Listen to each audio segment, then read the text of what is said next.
Hi friends, అందరికీ నమస్కారం. ఈరోజు ఉలవ పప్పు, తోటకూర రెండు కలిపి పప్పు చాలా సింపుల్గా ఈజీగా చేసుకోవచ్చు. ఈ విధంగా నేను ఉలవలు వేయించి పెట్టిన ఉలవ బెల్లతోటి పప్పు అనేది చేస్తున్నాను. ఈ విధంగా ఉలవ బెల్ల అనేది మంచిగా శుభ్రంగా 2-3 సార్లు మంచిగా కడిగేసి గాలిచ్చి పెట్టుకోవాలన్నమాట. చూడండి, మనం వేయించినప్పుడు దాని మీద పొట్టు అనేది పోతుంది కాబట్టి ఈ విధంగా శుభ్రంగా అనేది ఫస్ట్ కడిగి పెట్టుకోవాలి. అలాగే ఒక చిన్న కట్ట తోటకూర, పచ్చిమిరపకాయలు, టమాటాలు కూడా ఈ విధంగా శుభ్రంగా కడిగేసుకోవాలి. ఇప్పుడు కుక్కర్లు ఈ విధంగా శుభ్రంగా కడిగేసి గాలిచ్చి 2 గ్లాసులు వాటర్ వేసి పెట్టేశాను. అలాగే మనకు కారం సరిపడే పచ్చిమిర్చి వేసేసాను. అలాగే ఒక 3-4 టమాటాలు కూడా కట్ చేసి ఈ విధంగా వేసేస్తున్నాను. ఇప్పుడు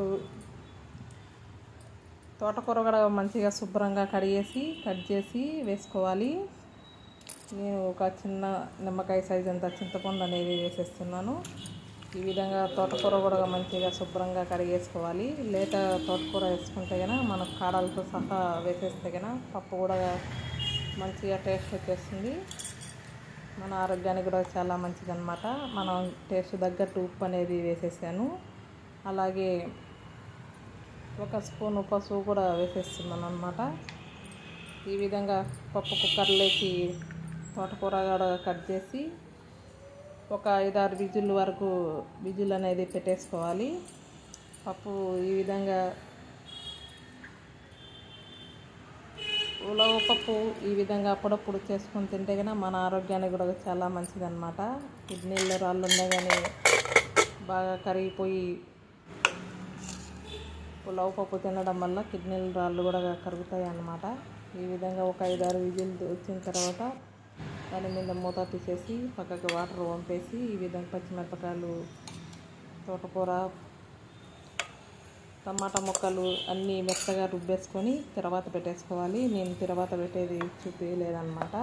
ఈ విధంగా మెత్తగా రుబ్బేసుకొని తర్వాత పెట్టుకొని మీరు కూడా ఈ విధంగా చేసుకొని తిని ఎలా ఉందో కామెంట్ బాక్స్లో కామెంట్ పెట్టండి.